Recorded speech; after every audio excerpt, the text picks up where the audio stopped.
تو 15ویں شعبان کی تاریخ مغرب بعد سے شروع ہو جائے گی۔ آج اس میں انفرادی طور پر جتنا ہو سکے عبادت کا اہتمام کریں۔ ہم سب اپنے گھر پر بھی جا کے کہیں گھر کے لوگوں سے، اور جتنے بھی ناظرین ہیں، دیکھنے والے ہیں، ان تک بھی یہ پیغام ضروری ہے کہ بات کو صحیح طور پر سمجھ جائیں کہ عبادت کیسے کرنی ہے، کیسے اس رات کو گزارنی ہے۔ تنہائی میں اللہ سے دعا مانگے، تسبیحات کی پابندی کریں، ذکر و اذکار کریں، اور جتنی بھی دعائیں عربی میں یاد ہے، قرآنی دعا ہو یا حدیث سے ثابت ہو، عربی کی جو دعا ہے اس کو ہم نماز کے اندر سجدے میں جا کر کے وہ دعا مانگ سکتے ہیں۔ جیسے آپ کو مسجد میں داخل ہونے کی دعا یاد ہے، اللہم افتح لی ابواب رحمتک۔ اس دعا کو نفل کی نماز میں آپ 2 رکعت کی نیت باندھیں، اور اپنی رکعت پوری کرنے کے بعد سجدے میں جب جائیں تو سجدے کی 3 تسبیح پڑھ لیں، سبحان ربی العظیم۔ اس کے بعد دعا یاد ہے آپ کو، وہ دعا پڑھ سکتے ہیں، اللہم افتح لی ابواب رحمتک، اے اللہ اپنے رحمت کے دروازے کھول دے، اللہم انی اسألک من فضلک، اے اللہ اپنا فضل عطا فرما، ہم تجھ سے تیرے فضل کو مانگ رہے ہیں۔ ربنا آتنا فی الدنیا حسنہ وفی الآخرۃ حسنہ، یہ دعا بہت دنیا کی ہر ایک قسم کی بھلائی اس میں ہے، اور آخرت کی ہر ایک قسم کی بھلائی اس میں ہم مانگتے ہیں کہ اے اللہ ربنا آتنا فی الدنیا حسنہ، دنیا میں بھی ہمیں اچھائی عطا فرما، اور ربنا آتنا فی الدنیا حسنہ وفی الآخرۃ حسنہ، اور آخرت کی بھی اچھائی اور بھلائی ہمیں عطا فرما، یہ ہم اللہ سے مانگتے ہیں۔ تو دنیا کی قرآن کی جتنی بھی دعا آپ کو یاد ہے، قرآن میں جو دعا ہے اس کو آپ سجدے میں مانگ سکتے ہیں۔ تو اللہ سے، اور ایسے الگ نماز سے الگ ہو کر کے جو دعا مانگیں گے اس میں، اور نماز میں مانگیں گے اس میں، دونوں میں فرق ہے۔ نماز میں مانگیں گے تو اللہ سے آپ بات کر رہے ہیں، اللہ سے بات کر رہے ہیں، آپ کا تعلق اللہ سے جڑا ہوا ہے۔ ایسے دعا مانگ رہے ہیں ہاتھ اٹھا کے تو آپ نماز سے باہر ہیں۔ اسی لیے نماز جب نیت باندھتے ہیں تو اس کو تکبیر تحریمہ کہا جاتا ہے، تکبیر تحریمہ کہا جاتا ہے۔ کھانا پینا آپ کے لیے جائز تھا، لیکن آپ نیت باندھ لیے تو اب کھانا پینا آپ کے لیے کیا ہو گیا؟ حرام ہو گیا۔ آپ نیت باندھ کر کے کچھ کھا نہیں سکتے ہیں۔ اسی طرح بات کرنا آپ کے لیے جائز تھا، جب آپ نیت باندھ لیے تو بات نہیں کر سکتے، بات کریں گے تو نماز آپ کی فاسد ہو جائے گی۔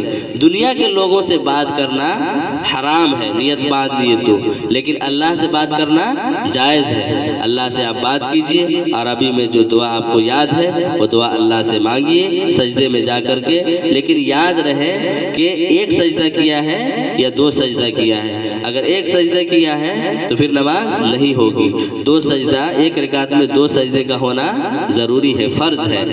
تو اور اسی طرح آپ کو دعائے معصورہ جو پڑھتے ہیں، اللہم انی ظلمت نفسی ظلما کثیرا ولا یغفر الذنوب الا انت فاغفر لی مغفرۃ من عندک وارحمنی انک انت الغفور الرحیم، یہ بھی دعا ہے، اس کو بھی آپ سجدے میں مانگ سکتے ہیں۔ اسی طرح دعائے قنوت ہے، مغفرت کے لیے جو آپ جنازے میں دعا یاد کرتے ہیں اس کو بھی آپ پڑھ سکتے ہیں، اللہم اغفر لحینا ومیتنا وشاہدنا وغائبنا وصغیرنا وکبیرنا وذکرنا وانثانا، اللہم من احییتہ منا فاحیہ علی الاسلام ومن توفیتہ منا فتوفہ علی الایمان، اللہم انت ربی لا الہ الا انت خلقتنی وانا عبدک وانا على عهدك ووعدك ما استطعت اعوذ بك من شر ما صنعت وابوء لك بنعمتك علي وابوء بذنبي فاغفر لي فانه لا يغفر الذنوب الا انت، یہ ہے۔ اسی طرح استغفار بھی آپ پڑھ سکتے ہیں، استغفر اللہ ربی من کل ذنب اذنبته عمدا او خطأ سرا او علانیة واتوب الیہ من الذنب الذي اعلم ومن الذنب الذي لا اعلم انك انت علام الغیوب وستار العیوب وغفار الذنوب ولا حول ولا قوة الا باللہ۔ جتنی اس طرح کی دعائیں ہیں وہ آپ نیت بات کر کے دعا کر سکتے ہیں، سجدے میں جا کر کے عربی میں دعا کر سکتے ہیں۔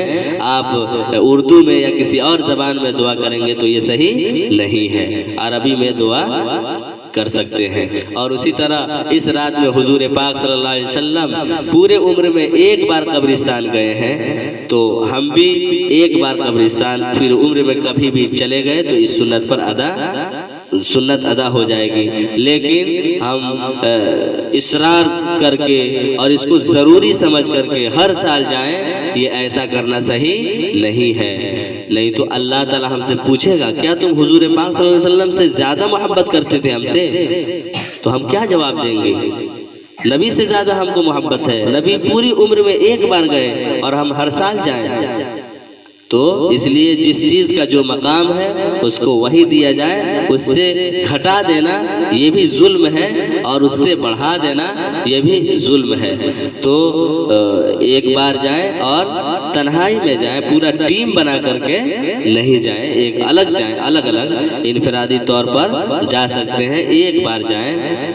اور اسی طرح کسی خاص قسم کی عبادت کا بھی ذکر نہیں ہے، اپنے طور پر جتنا ہو سکے الگ الگ ہو کر کے آپ عبادت کریں۔ اس رات میں عبادت کرنا بہت ثواب کا کام ہے، اور کوئی ضروری نہیں ہے کہ آپ پوری رات عبادت کرتے رہیں، بلکہ جتنا میسر ہو سکے، جتنا آسانی کے ساتھ آپ کر سکتے ہیں کریں۔ آپ مغرب کی نماز پڑھ لیں، عشاء کی نماز آپ پڑھ لیں، اسی طرح فجر کی نماز آپ پڑھ لیں تو آپ اس فضیلت میں شامل ہیں، اس فضیلت کو آپ پا لیں گے۔ لیکن پوری رات آپ پڑھیں اور صبح میں جا کر کے فجر کی نماز چھوڑ دی، کیا فائدہ ہے؟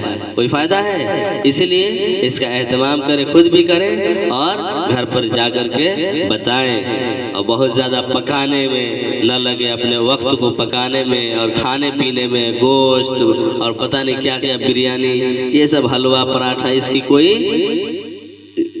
کہیں کوئی کچھ ثبوت نہیں ملتا ہے۔ لوگ اس میں ضروری سمجھتے ہیں، کئی قسم کا پکوان بناتے ہیں اور عبادت کی رات کو وہ ایسے یوں ہی گزار دیتے ہیں کھانے پکانے میں۔ تو اس لیے اس سے بچیں اور عبادت میں اپنے وقت کو گزاریں، عبادت میں اپنے وقت کو گزاریں، تنہائی میں عبادت کریں، اللہ سے دعا مانگیں، اپنے لیے دعا مانگیں، اپنے مرحومین کے لیے دعا مانگیں، اپنے مرحومین کے لیے دعا مانگیں، اپنے رشتہ داروں کے لیے دعا مانگیں، مغفرت کی دعا کریں، اور رو کر کے گڑ گڑا کر کے اپنے گناہوں پر شرمندہ ہوں۔ اللہ تعالی ہر قسم کے جو اللہ کے حق ہے اس میں کسی قسم کا کوئی گناہ ہو اس کو اللہ تعالیٰ معاف کر دے گا، لیکن حقوق العباد کو اللہ تعالیٰ معاف نہیں کرتا۔ کسی بندے کا حق ہے تو آپ کو وہ حق دینا پڑے گا، تب جا کر کے اللہ تعالیٰ معاف کرے گا، نہیں تو نہیں دیں گے تو معاف نہیں کرے گا۔ اللہ تعالیٰ اپنا حق سب معاف کر سکے، کتنا ہو بڑا کوئی گنہگار ہے، مجرم ہے، پوری زندگی اللہ کے سامنے اپنے ماتھے کو نہیں ٹیکا ہے، اس کو بھی اللہ تعالیٰ معاف کر دے گا۔ مغفرت کی تو بھیک مانگیں گے اللہ سے، رو کر کے گڑ گڑا کر کے گناہوں سے معافی مانگیں گے تو اللہ تعالیٰ معاف کر دے گا۔ لیکن بندے کا حق آپ کے متعلق ہے، آپ نے کسی کی زمین غصب کی ہے، کسی کا مال ہڑپ لیا ہے، تو یہ اللہ تعالیٰ معاف نہیں کرے گا، دینا پڑے گا۔ جس کا جو حق ہے وہ دے دیجیے، اللہ تعالیٰ معاف کر دے گا۔ اللہ تعالیٰ ہمیں اس رات کی اہمیت کو سمجھنے کی توفیق دے اور عبادت میں گزارنے کی توفیق دے، اور خرافات سے بچائے، بدعات سے بچائے، رسم و رواج سے بچائے۔ وما توفیق الا باللہ۔